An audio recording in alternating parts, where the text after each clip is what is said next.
Yo, what's good, YouTube? Welcome back to the channel. Welcome back to another reaction video. We got what's the greatest postseason run in NFL history? Let's check this out. The NFL has produced the most improbable and magical Super Bowl champions in its 100 years of existence. Facts. Intercepted at the goal line by Malcolm. Yeah, this is probably one of the most iconic Though many of Super them Bowl have finishes of experienced all difficulties time. in their quest to the top, today's teams have made it through some of the greatest of all time to have it their way. Here are the 5 greatest postseason runs in our memories. Starting off in 2007, the New York Giants finished their campaign at 10-6, an above-average record in today's NFL. But they finished second in their division, meaning it was going to have to be a road trip to make it to the big game. In the wildcard round, the Giants migrated south to take on the Tampa Bay Buccaneers, who were the first team on the dock. Though this Tampa team, led by John Gruden, fell too far behind after the first quarter to give the Giants any trouble, with Brandon Jacobs recording a touchdown both on the ground and through the air to take down the Bucs and keep their Super Bowl hopes alive. Not the most difficult wildcard game by any means, but as we're about to see, things are going to get insane. Their next opponent would be the 13-3 top-seeded Dallas Cowboys, led by Tony Romo.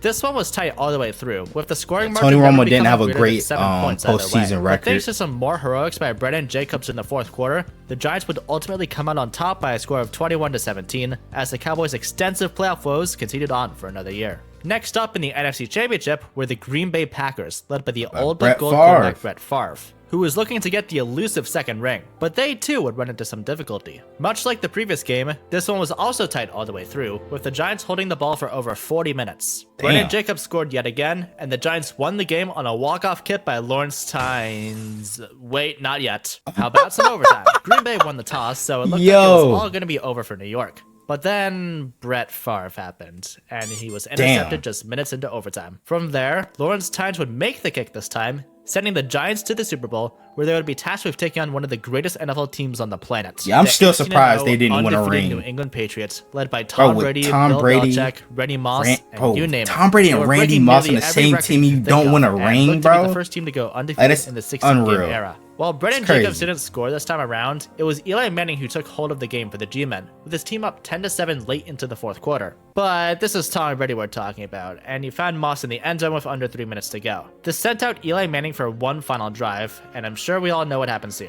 After Asante Samuel nearly put the game away, Eli Manning, in desperation, throws up a prayer to David Tyree, and, okay, yeah, I'm sure you know about the helmet catch by this point. Manning finds Plaxico Burress in the end zone, and the Giants defense ices the game and spoils the Patriots' perfect season just like that. With the Giants opponents that combined 51-13 in the regular season, it's hard to argue against this team having the most difficult playoff run in NFL history, but maybe one of our next teams has something to say about that. Now, before we continue on, if you're enjoying the video so far, consider dropping a sub. That's all. Up next, we have the 2010 Green Bay Packers, led by Aaron Rodgers. The team had made it into the wildcard round with a 10-6 record, though they lost out on the division to the Chicago Bears behind one of their strongest defensive units to date. In order to make it to the Super Bowl, they too had to win 3 consecutive road playoff games, with the first of the bunch being against the Michael Vick-led Eagles. The Packers would win 21-16 before advancing to the divisional round to take on the top-seeded Atlanta Falcons. Roddy White had put together a first-team All-Pro season, while Matt Ryan and Tony Gonzalez continued to carry the Falcons' offense to 13 wins. Their defense, however, was utterly decimated by Rodgers, who threw for 4 touchdowns and only 5 incompletions. Despite the only stars 5 incompletions in one game is crazy. Up as the Packers 48 points as they advanced to the NFC Championship game. Yo, they ran right through them. That was a cakewalk. Unlike their game against Atlanta, this game would be a defensive battle from start to finish, with Green Bay jumping out to an early 14-0 lead. But Chicago would attempt a run before Jay Cutler threw a duck to B.J. Raji, who trampled into the end zone and also trampled over any remaining hopes that the Bears B.J. Raji. Why is he running like that? Over any remaining hopes that the Bears had of winning this game. So just like that, Green Bay had won. Yo, that's hilarious. But still had to take care of business against the vaunted defense of the Pittsburgh Steelers. Not to mention the offensive firepower on top of that. But Green Bay would ultimately have it their way, jumping out to a 21-3 lead in the second quarter, and never looked back to take home the team's 5th Lombardi Trophy. See, Atlanta Falcons take notes. Playoff game, and the teams that they faced were combined 46-18 in the regular season. And they had a lesser lead than y'all too, bro. It cement Aaron Rodgers as the true successor to Brett Favre, but our next team would also have a run that cemented in 2012, the Baltimore Ravens also finished 10-6, but unlike the 2010 Green Bay Packers, they won R.I.P. Jacoby Jones, man. Playoff game on their home field. That didn't mean they had it easy, however, as their first matchup was against one of the NFL's biggest rising stars,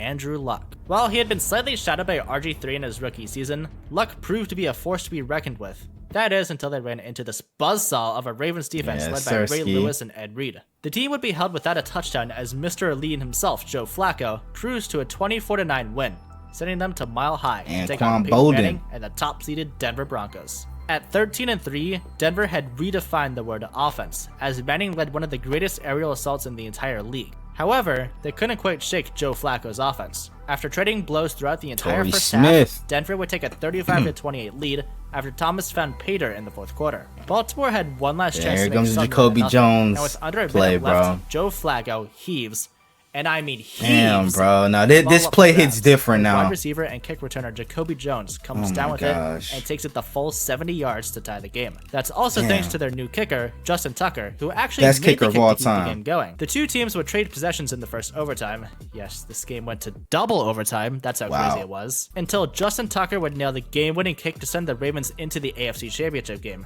where they would seek revenge against the Evil Empire and the New England Patriots. After trailing 13-7 at the half, the Ravens would go on a second half scoring spree, accompanied by two fourth quarter touchdowns by Anquan Bolden, and would ultimately go on to avenge this win felt so good, bro. They did beat us the 28-13. Andrew Luck, Peyton Manning, and Tom Brady, three of the greatest quarterbacks of the early 2010s. But there was still one more battle left to be fought. His brother. And one that would echo forever in the family of Ravens coach John Harbaugh. I say that because the coach of the 49ers, their opponent in the Super Bowl, was his brother, making for the first ever and they go against each other this year when we play the Chargers. This game had it all. From great offense to big plays on special teams. This was a blowout before the lights went out. The 49ers insane I feel like the NFL did that shit on purpose. As one of the greatest of all time. Because this could have been way worse. Had to lose, and on a controversial fourth down where there could have been pass interference, yeah, the payback's a bitch. Fell short. So that game should have been over with. Prevailed. A common theme with each of these first three teams is that we've gotten both crazy finishes and massive upsets. Our next team fulfills both of those to the extreme. Remember how the Patriots were this super scary team in 2007? Yeah. They weren't always like that. In fact, long before Brady came through for this team,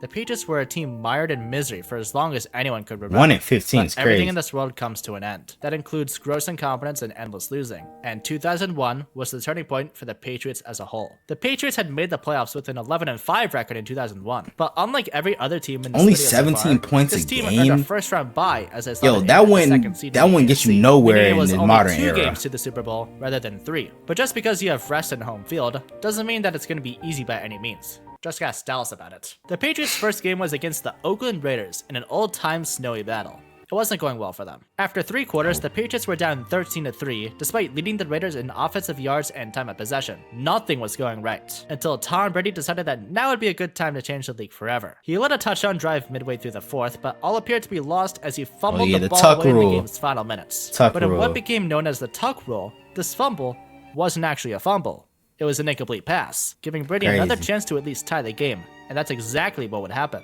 The Patriots would force overtime. See, I miss no games like this. They just moved the game to a new stadium now. Led by Bill Cowher, the Steelers had put together a ferocious defense and an offense featuring Jerome Bettis and Hines Ward. Early on, it looked all but over. As I understand they try to, make sure the players are safe, but come on, it's a snow game. Touchdown to contribute it's football. To a 21-3 lead for the Patriots. You get paid Despite to do. Pittsburgh's best efforts in the second half, the deficit proved to be too much, as New England held on 24-17 to advance to the Super Bowl. New England had to earn the right to take on the greatest show on turf in the St. Louis Rams, led by Kurt Warner, Marshall Faulk, Isaac Bruce, and Torrey Holt. The Rams were favored by 14 points going into the game, so it was especially jarring when the Rams found themselves down by 14 points in the fourth quarter. Despite being heavy underdogs, Brady and the Patriots were holding their own, though the Rams would not go down quietly, as Kurt Warner would lead 2 touchdown drives of his own in the fourth quarter, tying the game at 17 as overtime looked all but inevitable. Oh wow, bro, that was the slowest cutback of all time right there. Adam Vinatieri for a potential game-winning field goal. He makes it. One of the best kickers of all time.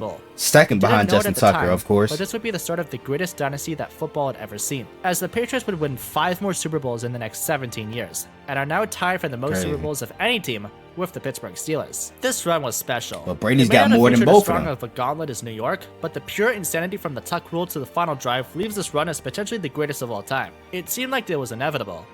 But you know what else is inevitable? What? The Giants one-upping the Patriots when it matters most. They're back for more. The year is 2011, 4 years after the Giants ended the Patriots' perfect season. Unlike their previous run in 2007, the Giants won the NFC East, despite holding a record of 9-7 this time around. This led them into a difficult match in the wildcard, taking on the Matt Ryan and Julio Jones-led Atlanta Falcons. But much like how the 07 Julio had locks that always kept them in the big game, the 2011 Giants possessed a unit that was on that feels like par or forever even stronger ago than the 2007 counterparts. They shut out Matt Ryan's offense and took care of Atlanta, winning 24-2. As the offense the only points they got was a safety. The divisional round to take on, Victor Cruz is so underrated, bro. It's the Green Bay Packers, although this time they'd be playing against Aaron Rodgers and not Brett Favre.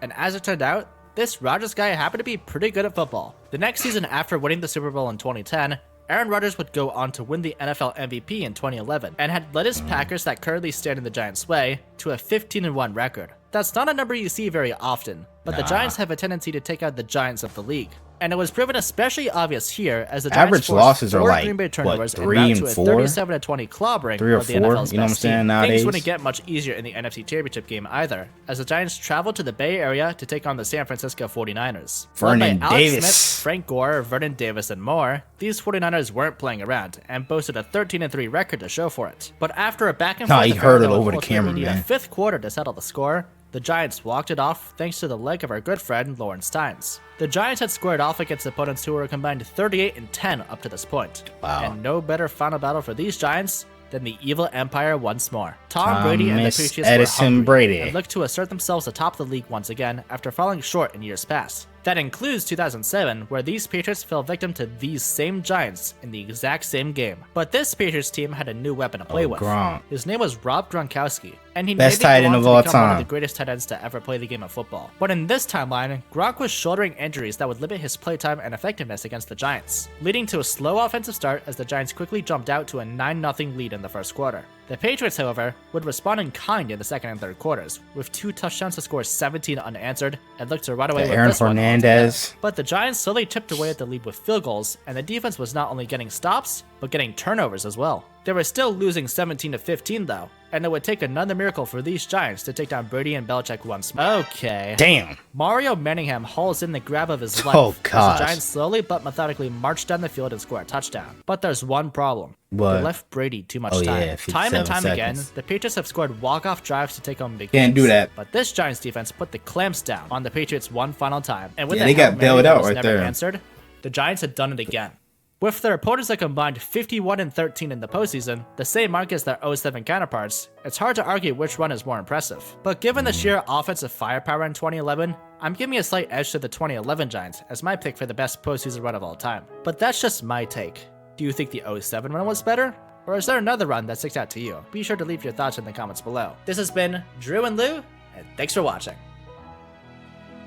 Hey man, what do you guys think? Y'all let me know down in the comments below. Hope you guys enjoyed the video. Make sure you guys like, comment, subscribe to the channel if you're new. Turn on post notifications and notify whenever I drop another banger video. We're on the road to 300 subs. Let me get there for more banger NFL content like this. So without further ado, I'm out. Gang!